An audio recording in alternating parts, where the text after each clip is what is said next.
Many people thought it just couldn't happen to us. 2 hurricanes in the same year. Now, as we recover from the devastation of Fran, we look at the churning waters of the Atlantic and wonder, has North Carolina once again become Hurricane Alley?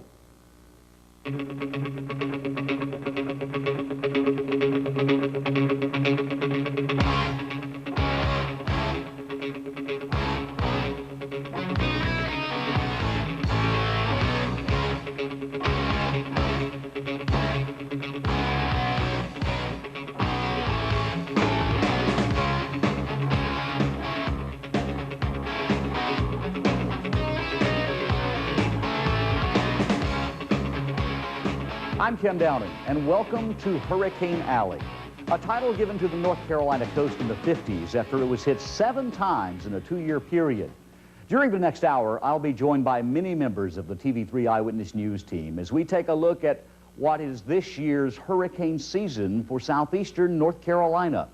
We'll have lots of video. Much of it, many of you who have been without power for the last week will be seeing for the first time.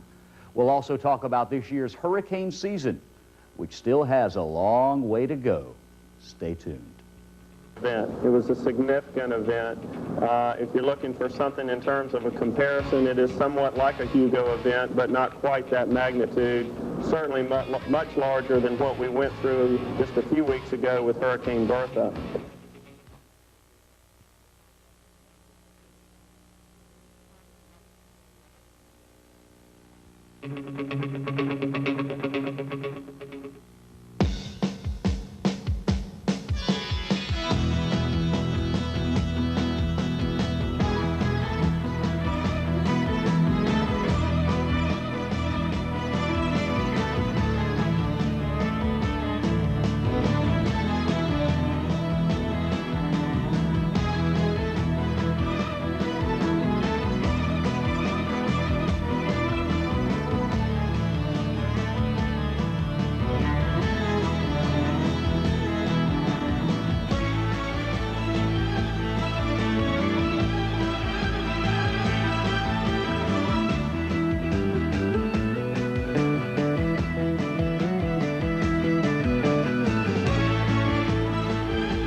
Hurricane season starts on June 1st. It runs through November 30th. But here in southeastern North Carolina, our hurricane season isn't really supposed to begin till August 1st.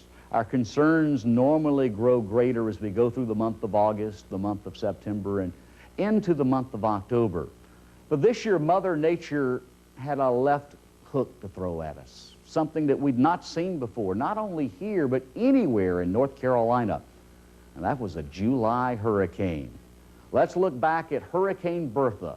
It was July 12th, 1996. We had been watching Bertha for the better part of a week, and by the time it got here, the night before the landfall over southeastern North Carolina, hopes were high that Bertha might actually be downgraded to a tropical storm. A meteorologist friend of mine had sort of called it a knife fight that Bertha had lost. Strong upper-level winds and dry air had torn the storm up considerably. The Hurricane Center considered downgrading it to a tropical storm at 5 a.m. on Thursday the 12th, but decided at the last minute they would leave it a minimal hurricane. A good thing they did, because just before landfall on the 12th, Bertha, over the Gulf Stream, suddenly began what we in the business call explosive development.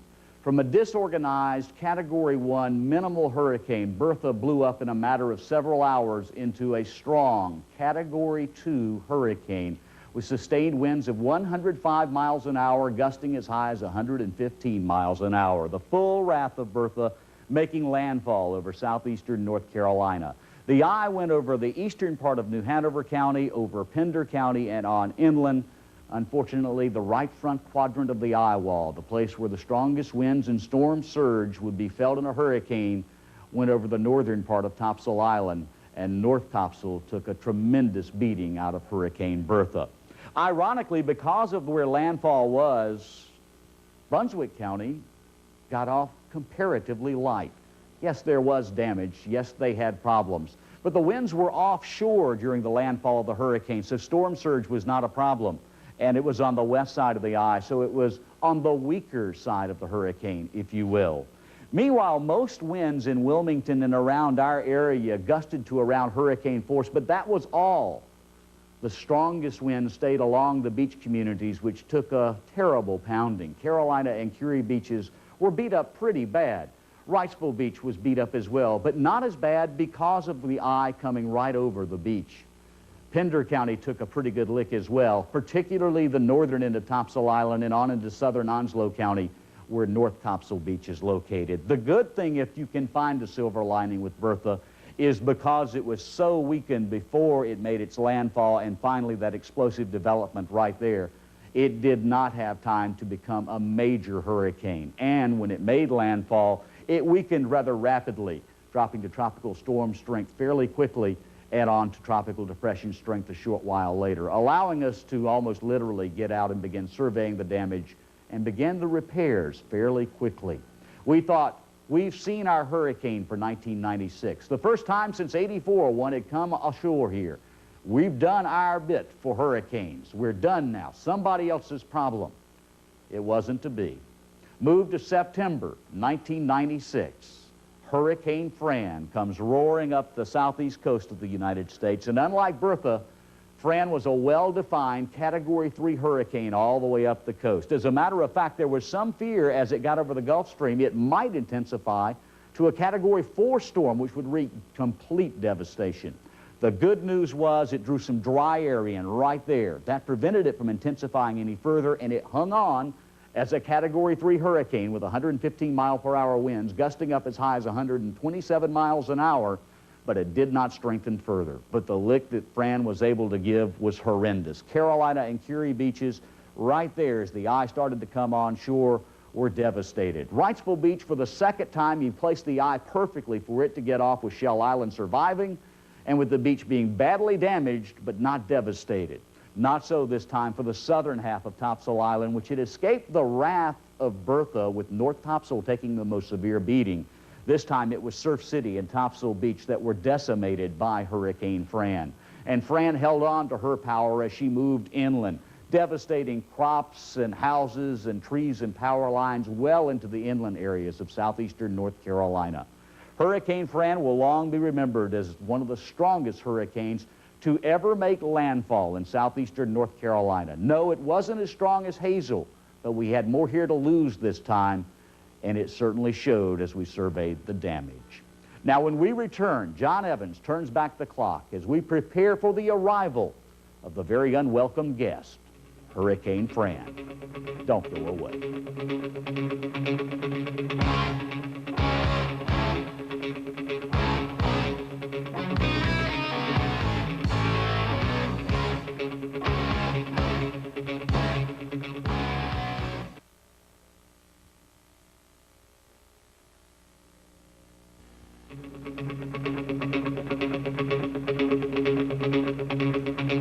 Could more than one hurricane hit the North Carolina coast in the same hurricane season?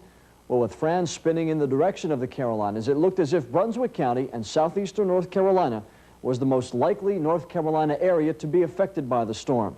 Officials put the area under a state of emergency at 5 Wednesday, September 4th, and began to make plans to evacuate the area beach towns. But even with that impending threat, our Paul Spellman found residents still sitting tight, waiting and watching.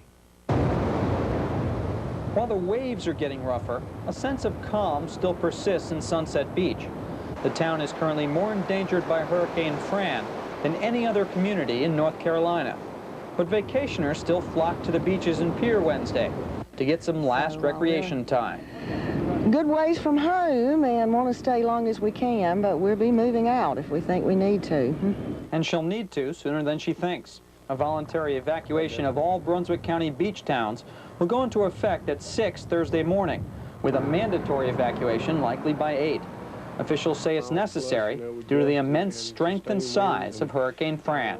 Even if it comes in at Charleston, as it's predicted right now, we're still looking at 80-90 mile-an-hour winds here in Brunswick County.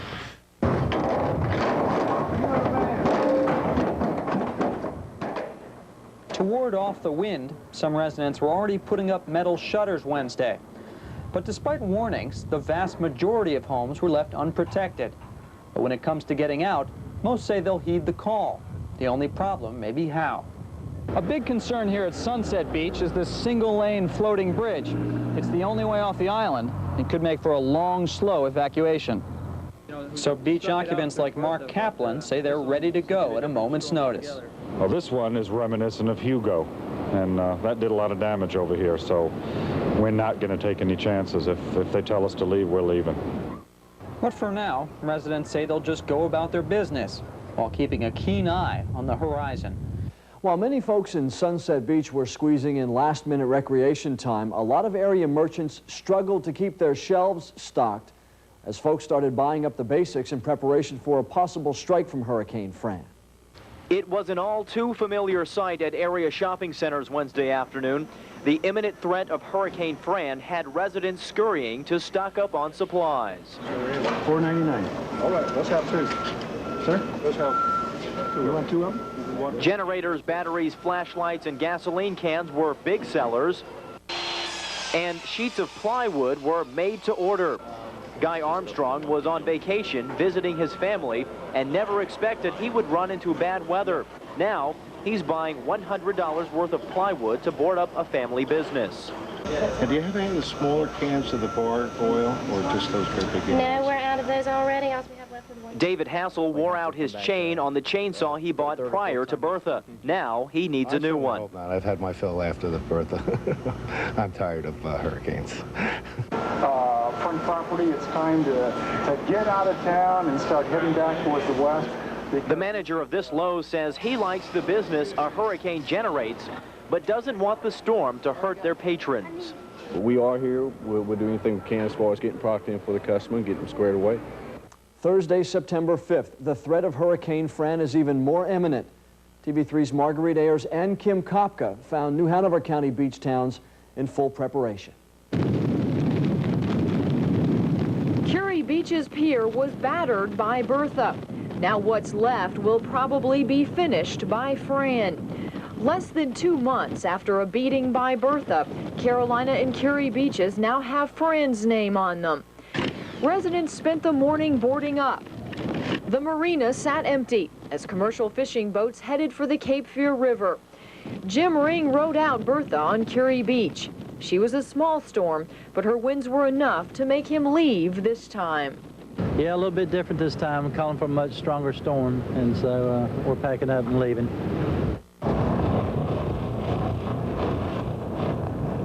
Portions of Curie Beach are as much as 24 feet above sea level. But with storm surge tides of 15 feet or more forecasted, residents don't expect there to be much left here when they return. I'm just glad Curie Beach is pretty high above sea level. Where we're standing right now, we're about 15, 16 feet above sea level. So we're hoping for the best, but it's just so iffy, and you don't know where the eye's coming in exactly. It just seems too soon. Why is Mother Nature targeting our coast again when so many haven't recovered from the first storm? In Carolina and Curie Beaches, Marguerite Ayers, TV3 Eyewitness News. I'm Kim Kopka reporting from Wrightsville Beach. Most of the people still on the roads were either leaving or trying to get one last look at the beach before the island closed today. There were still a few boarding up their homes and rental property. Basically, we're just boarding up windows and doors, for Brunt Real Estate. So you have to come out here and do several different places? Yeah, we have packets to do. We have like 20 houses. Town officials say a lot of people left the island when they called for a voluntary evacuation Wednesday. By this morning, officials estimate there were only about 5,000 to 7,000 people left. We decided late last night as we were going to pack up. We carried 2 loads off the beach last night to Burgaw and finished up this morning. While a lot of people were busy boarding up or packing to move inland, the rough seas and big waves are still an attraction for many. But for those who do decide to stay on the island, they'll be completely on their own. Well, it's going to be pretty tough because before it gets to hurricane force winds, we're probably going to cut the power. Immediately when the evacuation is set to be terminated, then we will begin our shutdown procedure for our water and sewer operations. Once that's done, obviously you can't have water to your facility, you won't have the toilet facilities. Then ultimately the power will be cut, so you'll be here under primitive conditions. And if this storm hits harder than Bertha like it's expected to, we may all be living under primitive conditions for a while. As areas in southeastern North Carolina prepared for Hurricane Fran, many residents talked about the impact or lack of impact that Hurricane Bertha made. And I don't care what happens if they carry me out in a body bag, I'm not leaving. But staying at home could be deadly, because while Bertha was strong, as hurricanes go, it wasn't one of the stronger ones. Hurricane was a very mild shot. We were very fortunate that it wasn't worse.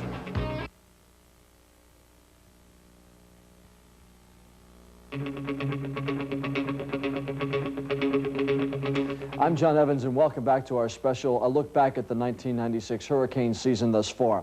A season for southeastern North Carolina which began seriously with Hurricane Bertha. It seemed at the time Bertha was going to be the worst storm we would face this year, and in its wake, many were thankful for the relatively mild amount of damage it inflicted. Chainsaws cut away at the downed limbs and the trees that fell throughout the 5 or 6 county area. In Chestnut Heights, part of Wilmington, a tree crashed onto a roof, Glendale Barton's house. Mr. Barton was thankful power lines were able to support the tree's weight and keep it off the house until help arrived.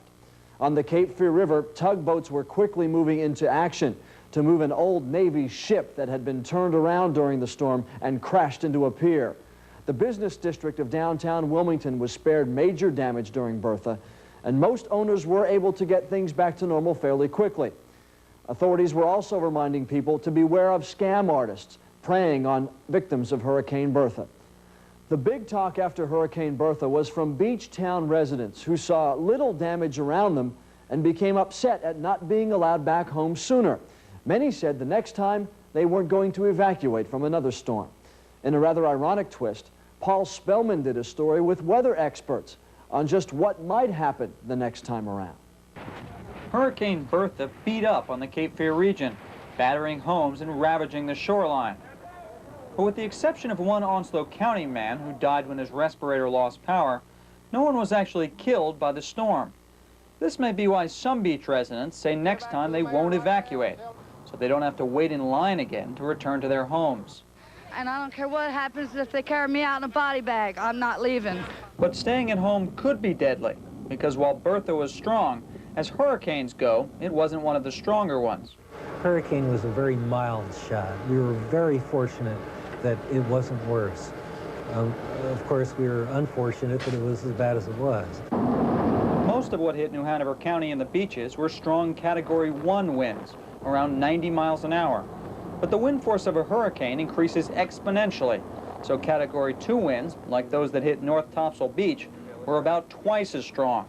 A Category 4 hurricane, such as Andrew, would have caused much more massive damage than Bertha. So a much more substantial storm is going to be a true emergency and a true life and death situation. We're not going to be able to come in there and rescue you in that situation if you elect to stay. Meanwhile, many of those who did stay this time around say seeing a hurricane up close once is more than enough. It was a whole lot tougher than I thought. I think if I'd had a second chance, I probably would have left. And emergency planners hope others do the same. Now, whether it was from Paul's story or just from some other sense they had, as Fran approached, the beach residents we saw earlier did clear out, and it's a good thing they did. The devastation Fran brought has been frighteningly compared to Hazel. When we come back, Joel Callahan takes us into the storm called Hurricane Fran.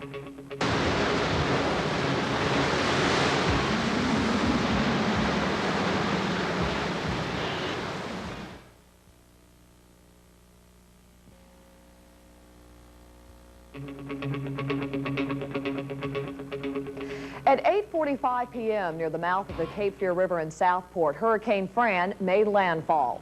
It had maximum wind gusts of 105 miles per hour, and rainfall was 6 inches in Wilmington, 8 inches along the coast.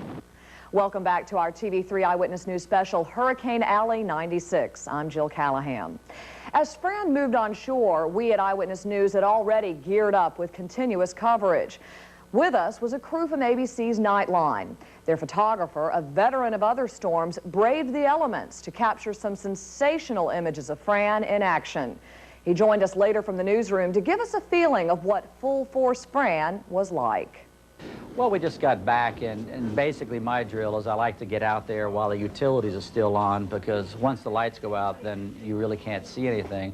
And it's blowing pretty well out there. I mean, at this point, you have the police that are sort of just checking to make sure nobody's in any kind of a real problem. And I would say this is about 7:30 here, and you can see the lights are really kicking up. I'd say you probably have like 30, 40 knot winds at this point. As we were out there, the winds just picked up, and you could really start to see them swirl and really come bearing down right from that northeast. Basically, we sit in the van and kind of position the van where the wind and rain is at our back, except for this particular shot. And you can, if you listen, you can hear the howling. It's really starting to pick up, and you can hear that howling in the background. And I'd say now we're getting up that 50 and 60 knots, and maybe even greater at that point. And you can start seeing the swirls, and it's really getting quite powerful. Anything in the street, of course, is fair game as a projectile. I think all those trash cans are going to be non-existent by morning time. And here's a pedestrian trying to make his way home, and of course he gets tangled up with the trash can, woo, it's gone. And these newspaper boxes, they're all going to be laying over on their sides, and transformers are blowing up everywhere. I'm really trying to roll a lot of tape to try and get a transformer to blow, and of course I didn't get one. They blow up behind me or next to me or whatever.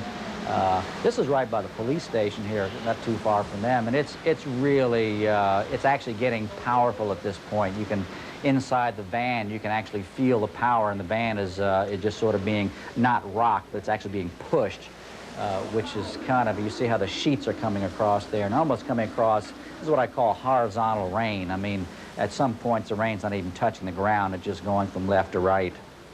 Or at this point, it's really going northeast straight into the south.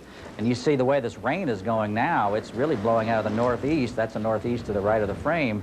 And I would say by about midnight, thereabouts, I'm not a meteorologist, but what you're going to see is you're going to see it kind of die down a bit, which is a real dangerous point, because people are going to stick their little heads out and say, well, it must be over. And it's going to come back full force, the opposite direction.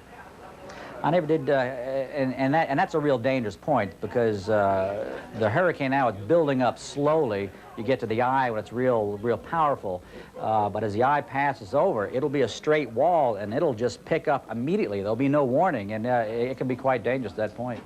In addition to the Nightline crew, our own photographers braved the weather as the last ounces of daylight began to fade. But Chad was out not too long later after Alan was. This looks like, again, downtown video before light, maybe, about 8 o'clock. Some of the video downtown. Again, at this point in time, a lot of it was coming in swells. Now it seemed to get a little more constant. But this is what looks to be Market Street here. Again, the wind just whipping around. And this looks like it must be Dawson, a fire. This is out in Oleander near South College, where they were saying a sign had come down.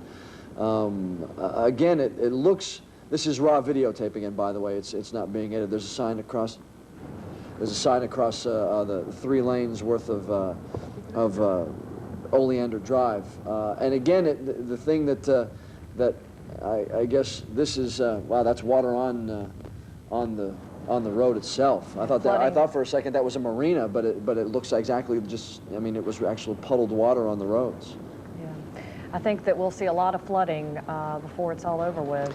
Yeah, and again, this is going out on Randall Parkway. Again, Paul Spellman was telling us that at this time they were starting to develop a lot of rain in the sides of the roadways, and it was becoming very dangerous. Again, first light tomorrow may give us just the signs of devastation around southeastern North Carolina by some of the reports that we're getting.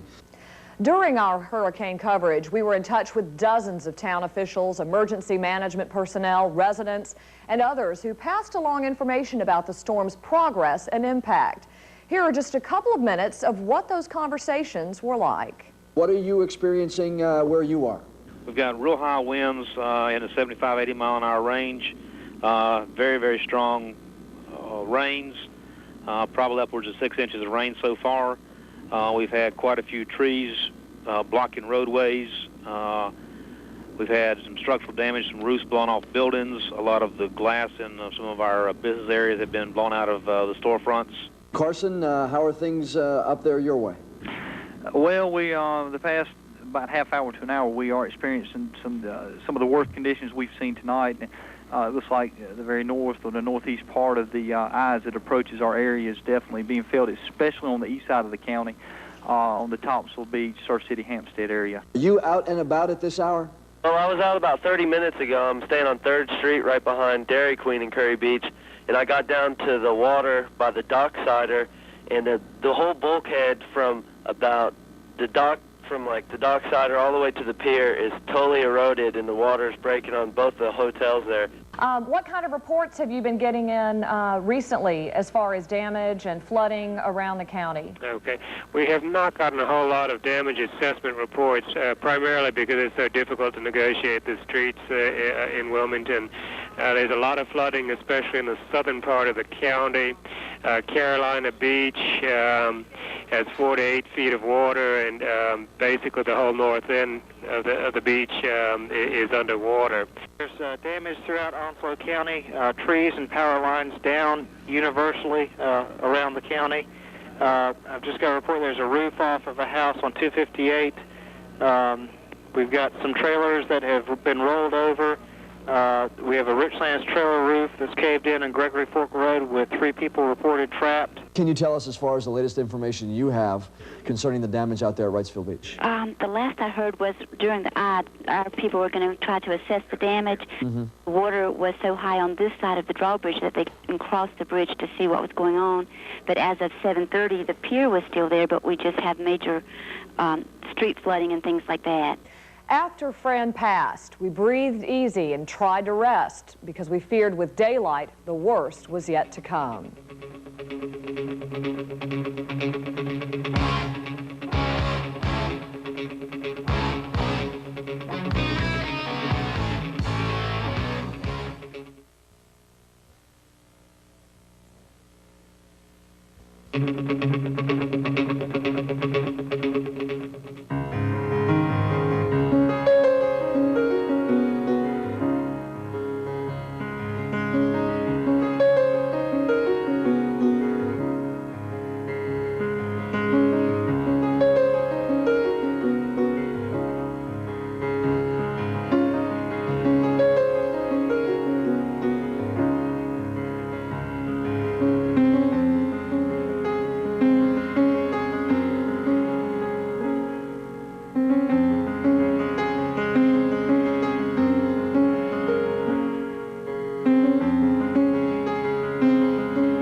Pictures tell one story, the numbers tell another. 670,000 CP&L customers without power. 840 reports of lost telephone service. Thousands of residents without water services, hundreds left homeless. Southeastern North Carolina has awakened to the aftermath of a Category 3 hurricane. Topsail Island is starting to resemble Beirut. Homes look as though they've been bombed, and the National Guard now patrols the beach. Hurricane Fran came through Pender County Thursday with a vengeance. With dunes already low due to Bertha, Fran simply washed over the island. causing millions of dollars in damage, creating inlets where they didn't exist before. Inland damage is also widespread, although less extensive.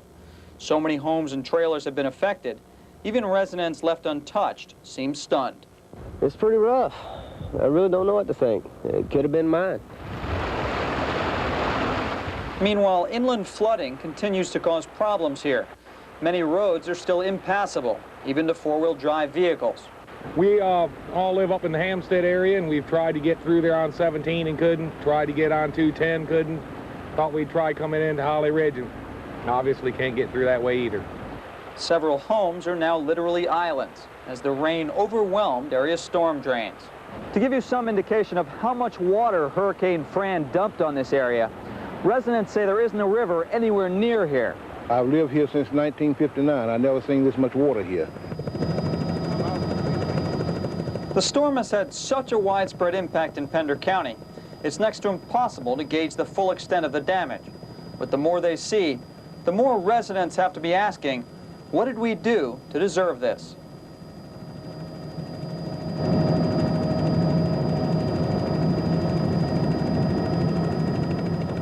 Splintered boards, toppled gas station signs, pink chunks of insulation, homes crushed into the sand. From Topsail Beach to Curie Beach, the story was the same. It won't take months to recover from this storm. It will take years. Hurricane Fran has changed miles of the coastline forever. At Curie Beach, nearly 300 homes are destroyed. At Carolina Beach, the beachfront is where Carolina Avenue used to be. The water had no mercy on sand or wood, or even concrete. It's all a frustrating mess. Dan and Judy McLaughlin were called back to the beach to salvage what they could. Wind-driven water moved their home across the street. It was my house in the middle of the road, so we called down and they said, yeah, come on down and get your stuff out so that they can bulldoze the house off the road.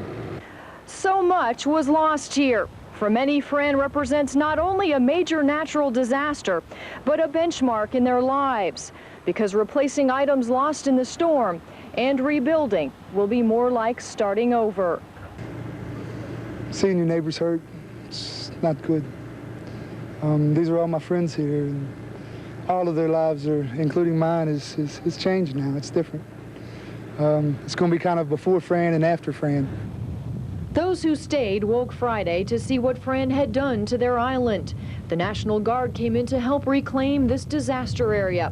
It just isn't safe for residents to come back. Is there any way I could get some supplies and take them to them and promise to? No, ma'am.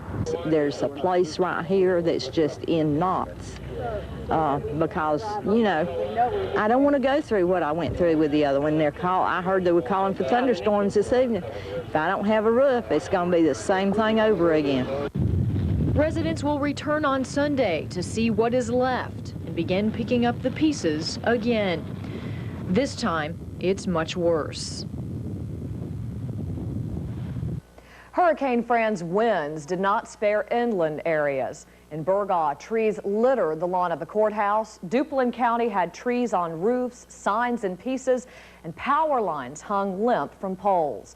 In Columbus County, families also struggled to bounce back from Fran's fury. You know, it was like real calm, and then all of a sudden, here come a pile of wind. And that's when the roof went, but everything was... The Bordeaux family spent the morning trying to put the roof back on their mobile home. They had planned to leave home if the storm got too bad. Well, we kept thinking, well, we'll go, you know, on over to his grandma's, which she lived next door, but every time we thought we'd get out, it seemed like the wind would get higher and it'd start raining harder, so there was just no way of escaping. These folks were trying to escape the storm when they got stuck in the storm. About 9 o'clock last night, the wind just picked the car up and threw it in the ditch. And that's where they spent the night. Mr. Brown and his girlfriend had left their Curie Beach home and were driving inland. But before they got stuck in the ditch, they got hit by debris. Oh, riding down the road, a log off of a tree fell and hit it. Scared the out of me. A scary experience is how both Mr. Brown and the Bordeaux describe being stuck in the storm. An experience they say they don't want to go through again. Since Hurricane Fran caused disaster of such magnitude, the Federal Emergency Management Agency rushed in 2 urban search and rescue teams to the North Topsail Beach area, where rumors of unaccounted for citizens were circulating. The experienced searchers covered the entire area looking for survivors or victims among the destroyed homes. We were happy to report later they did not find any victims or have to rescue any survivors. At least not human ones. They did find 3 kittens and a mama cat under a collapsed condominium. The kittens seemed happy to see the FEMA team. They were hungry and a little scared, but otherwise all right. As we've shown so far, Fran packed a furious punch throughout the area. And as beach residents who sought shelter in Wilmington or in Leland will tell you, there was no escape from Fran's fury. It will take days and days before the Days Inn in Wilmington will recover from this damage. Hotels were supposed to be a safe place for beach residents coming inland, but 2 turned out to be Fran's victims. Her 100-plus winds blew the east wing roof right off the Days Inn, leaving a skylight view of Wilmington after Fran. The situation was just about the same at a Market Street Hampton Inn. TV3's neighbors Amont Shipping took a big blow from Fran.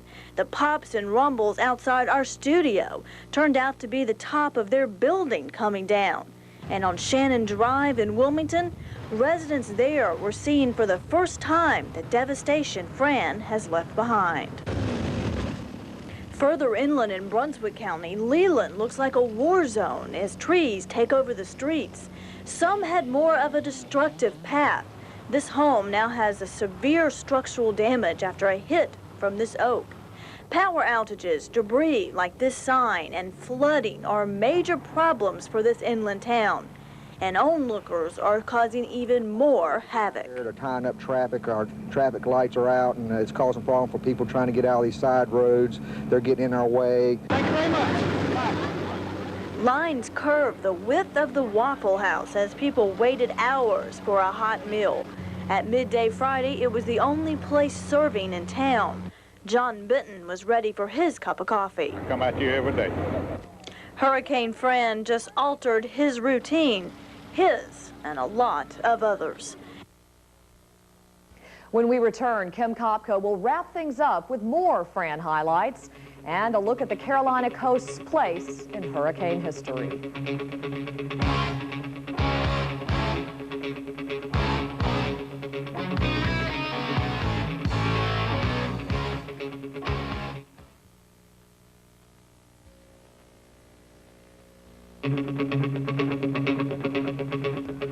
The damage estimates from Hurricane Fran in North Carolina are likely to run into the billions of dollars. The governor has already reported early estimates topping $2 billion. Repairing public facilities like water systems, bridges, roads, and beaches could cost $500 million. And the worst part is it will be months before it all plays out. I'm Kim Kopko. Welcome back as we continue our look at this year's hurricane season to date. Fran made several problems exposed by Hurricane Bertha even worse, one of them debris. Many of us had just cleaned up from Bertha when Fran came rolling in. Debris is piling up at area dump sites. Trucks have already hauled 5,000 tons of debris into Wilmington Materials on Highway 421, the largest dump site, and they estimate there's still 200,000 to 300,000 tons left to pick up. It's just been bedlam out here. There are over 120 trucks hauling. We opened Saturday morning. We had worked 7 days a week since Bertha, since the 14th of July. We were off Labor Day weekend, and here we are again. Homeowners can also bring their debris here for free. The county is picking up the tab, but homeowners will have to unload it themselves. To avoid the truck traffic, the best time to come is on the weekend. I wish they'd just keep it in their yard for a while, but I know they want to get it out of there, but just the volume of material coming in. But for those who are waiting for the county or the city to pick it up, officials just ask them to be patient. We're going to be emphasizing primary roads, secondary roads, and then the bus routes, which means that some side roads will get skipped, but we're going to get those buses back on those routes as quickly as possible. And they ask residents to please not put debris in the road, thinking it will get picked up sooner. That just impedes traffic. They say they will get to everyone. It just may take a while. While some of Fran's destruction lay in piles of debris, some scenes from Fran will stay with us long after the debris is cleaned up. One of those images is the 130-year-old steeple of First Baptist Church laying in ruin at the corner of 5th and Market. Another is the ice lines that seem to go around and around Rose Ice and Cole. And we'll probably never forget the thousands of CP&L crews, the hundreds of National Guardsmen, and the countless number of Red Cross, United Way, and Salvation Army volunteers who came to our aid.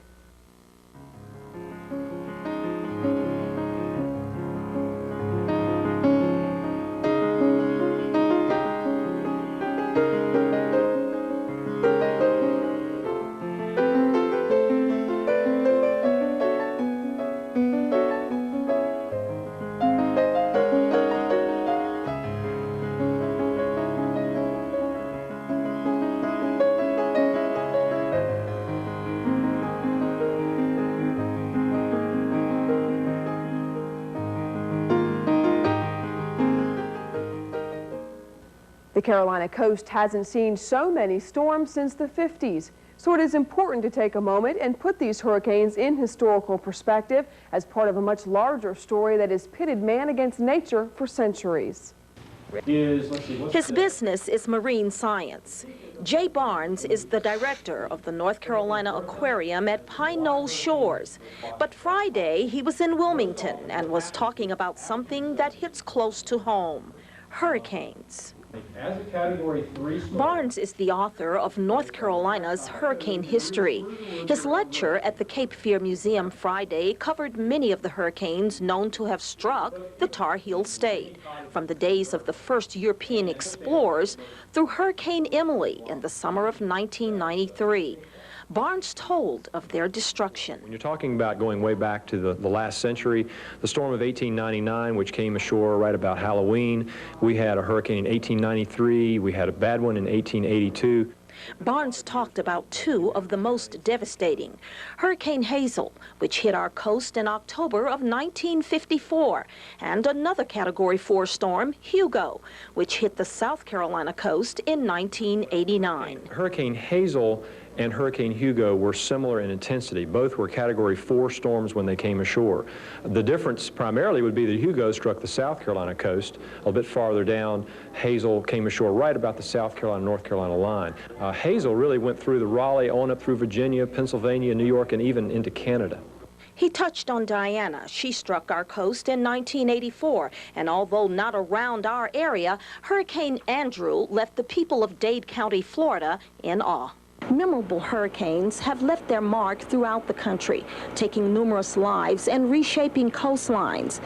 The most recent were Bertha and Fran, which will become milestones in local history. In Wilmington, Angela Sparrow, TV3 Eyewitness News. Bertha and Fran are hurricane milestones that have once again prompted folks to call the North Carolina coastline Hurricane Alley.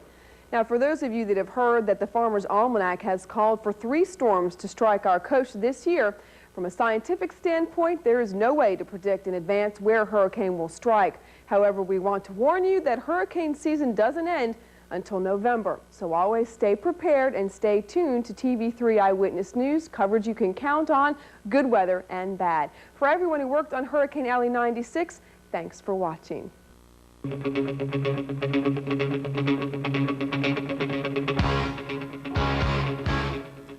If you'd like a VHS copy of this program, send a check or money order for $31.50 to WWAY, P.O. Box 2068, Wilmington, North Carolina, 28402.